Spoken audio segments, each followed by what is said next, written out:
Hi friends, welcome back to my channel. இன்னைக்கு நம்ம வீடியோவில் வாழைப்பூ பொரியல் எப்படி செய்யலாம்னு சொல்லி பார்க்கலாம்.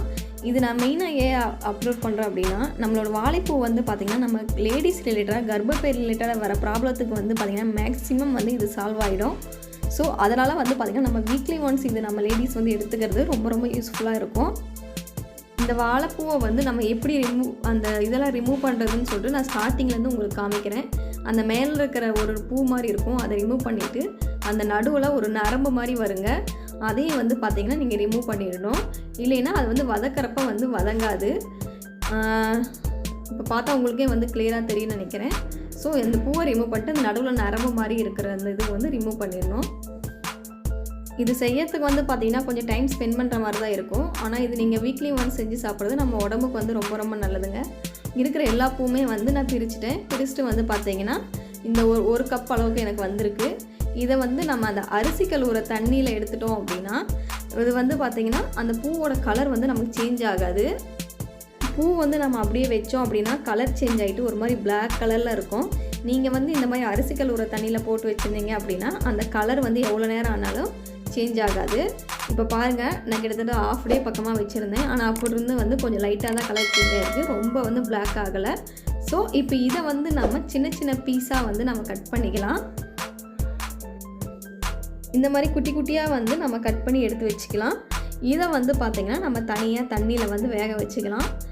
இப்போ ஒரு சிலர் வந்து பார்த்திங்கன்னா வதக்கிறப்பயே வந்து தண்ணி ஊற்றி வேக வைப்பாங்க.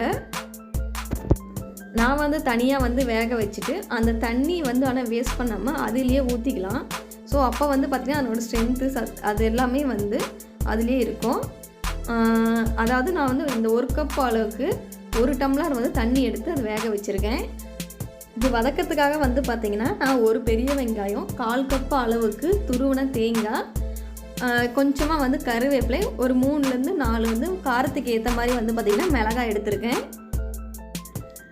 இப்போ நாம் இப்போ கடாயில் வந்து பார்த்திங்கன்னா 2லேருந்து 3 டேபிள் ஸ்பூன் அளவுக்கு ஆயில் எடுத்துகிட்டு அதில் கடுகு ஒரு 1/2 டேபிள் ஸ்பூன், உளுத்தம்பருப்பு 1/2 டேபிள் ஸ்பூன், கடலைப்பருப்பு வந்து 1/2 டேபிள் ஸ்பூன் எடுத்துக்கலாம். இதுலேயே வந்து பார்த்திங்கன்னா ஒரு சிட்டிகை அளவுக்கு வந்து நம்ம பெருங்காயத்தூளும் வந்து ஆட் பண்ணிக்கலாம். இது எல்லாமே பொரிஞ்சதுக்கப்புறம் வந்து பார்த்திங்கன்னா நம்ம எடுத்து நறுக்கி வச்சுருக்க அந்த வெங்காயத்தை வந்து ஆட் பண்ணிடலாம். வெங்காயம் லைட்டாக வதங்கினதுக்கப்புறம் நம்ம அந்த கருவேப்பிலையும் மிளகாயும் வந்து ஆட் பண்ணிடலாம்.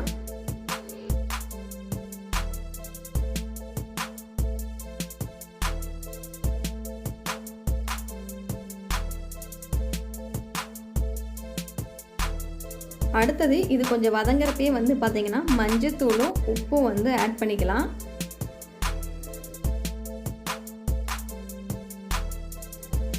வெங்காயம் நல்லா வதங்கினதுக்கப்புறம் நம்ம ஆல்ரெடி வேக வச்சுருந்த அந்த வாழைப்பூவை வந்து நம்ம எடுத்து இப்போ ஆட் பண்ணிடலாம்.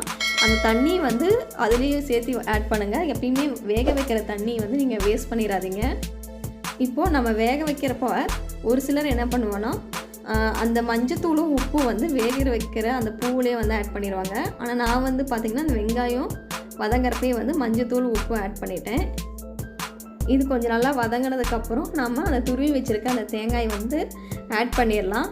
ஸோ அவ்வளோதாங்க. இது ரொம்ப வதக்கிறது வந்து பார்த்திங்கன்னா ரொம்ப ஈஸி.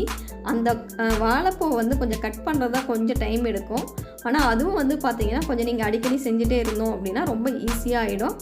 இதில் முக்கியமாக மெயினாக டிப்ஸ் என்னென்னா, நான் வந்து கலர் வந்து சேஞ்ச் ஆகாமல் இருக்கிறதுக்காக அந்த அரிசி கழுவுற தண்ணியில் வந்து போட்டு வச்சதுக்கு. ஸோ நீங்களும் ஒரு டைம் ட்ரை பண்ணி பாருங்கள். நம்மளோட அறுசுவையில் ஒரு சுவையான அந்த துவர்ப்புக்கு வந்து பார்த்திங்கன்னா இது ரொம்ப நல்லது. அந்த காலத்தெல்லாம் வந்து விருந்து வைக்கிறப்போ இந்த வாழைப்பூ பொரியலில் தான் வந்து பார்த்திங்கன்னா விருந்தாக வைப்பாங்க. எங்கள் பாட்டி கூட யாராவது வந்து வீட்டுக்கு விருந்து கூப்பிட்ருந்தாங்க அப்படின்னா இந்த வாழைப்பூ பொரியலில் தான் வந்து பொரியல் செஞ்சுட்டு அவங்களுக்கு வந்து விருந்து வைப்பாங்க. இந்த கர்ப்பப்பை ரிலேட்டடாக இருக்கிற ப்ராப்ளத்துக்கு நீங்கள் வந்து ஒரு 3 months வந்து கண்டினியூஸாக வீக்லி ஒன்ஸ் வந்து இந்த வாழைப்பூ பொரியல் எடுத்துக்கிட்டீங்க அப்படின்னா உங்களுக்கே வந்து நல்ல டிஃப்ரென்ஸ் தெரியும். ஸோ நீங்கள் அதை ஒரு டைம் ட்ரை பண்ணி பாருங்கள். இந்த வீடியோ உங்களுக்கு பிடிச்சிருந்தது அப்படின்னா லைக் பண்ணுங்கள், உங்களோட ரிசல்ட்ஸை கமெண்ட்டில் போடுங்க. இப்போ தான் நீங்கள் ஃபஸ்ட் டைம் நம்ம சேனலை பார்க்குறீங்க அப்படின்னா மறக்காமல் சப்ஸ்கிரைப் பண்ணுங்கள். தேங்க்யூ ஃபார் வாட்சிங்.